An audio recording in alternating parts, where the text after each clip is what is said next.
say perfection doesn't exist, but after going hands-on with this watch, I'm not so sure anymore.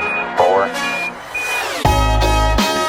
The official reference number for this watch is SBGY007, more commonly referred to as the Grand Seiko Omiwatari. It gets this nickname from a natural phenomenon which occurs in Japan. Lake Suwa, a large lake in central Japan, freezes if winter is harsh enough, and a jagged ridge sometimes forms in the ice due to differences in temperature between day and night, causing the ice surface to stretch.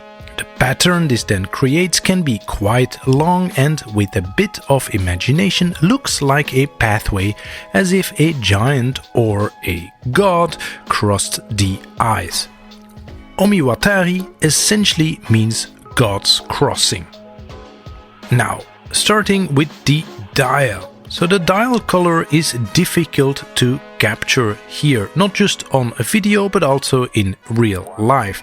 I would describe it as an ice blue color, not quite blue, not quite white.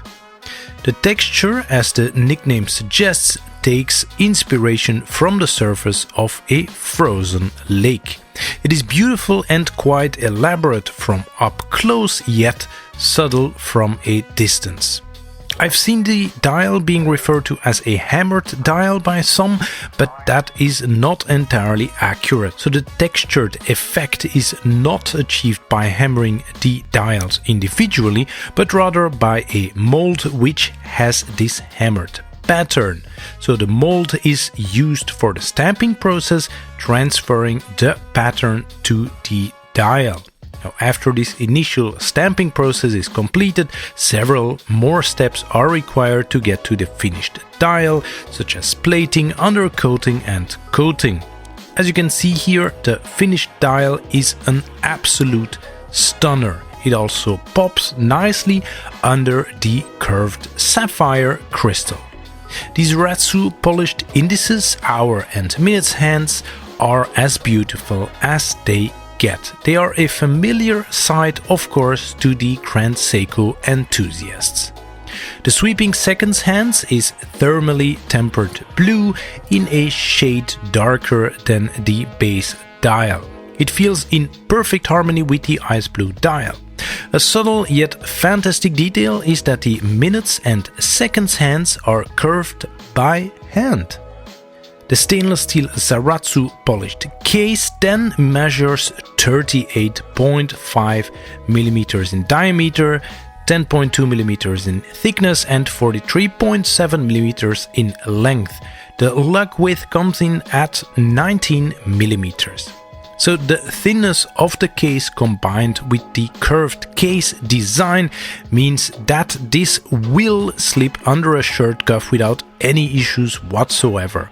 I've said it before and I will say it again, I am a huge fan of this case design and love the thinness here. As you might have noticed by now, the seconds hand is happily gliding away. The beating heart of this watch is a spring drive movement, the relatively new caliber 9R31 to be precise.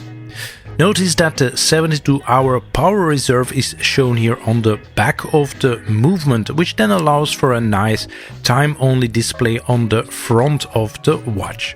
A 72-hour power reserve is quite something, and Grand Seiko gets there by using a dual mainspring configuration.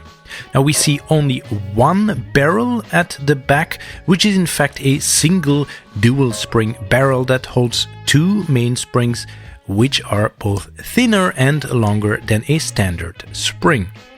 Both unwind simultaneously.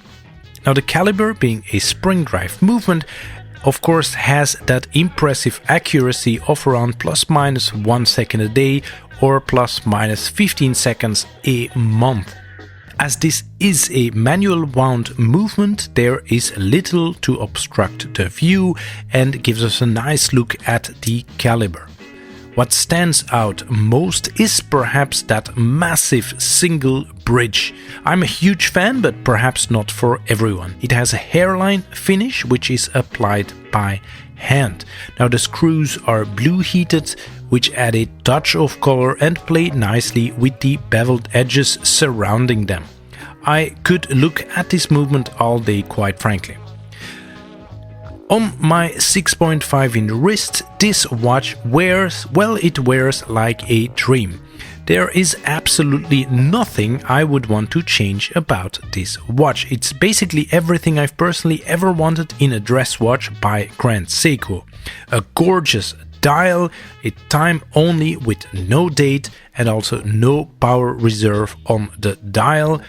All the subtle finishes that make a Grand Seiko watch basically a Grand Seiko, and then of course the unique spring drive movement, a thin case and a diameter of around 38 millimeters.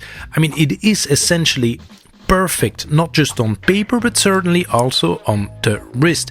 Now, if you hadn't guessed already, I am head over heels for this watch.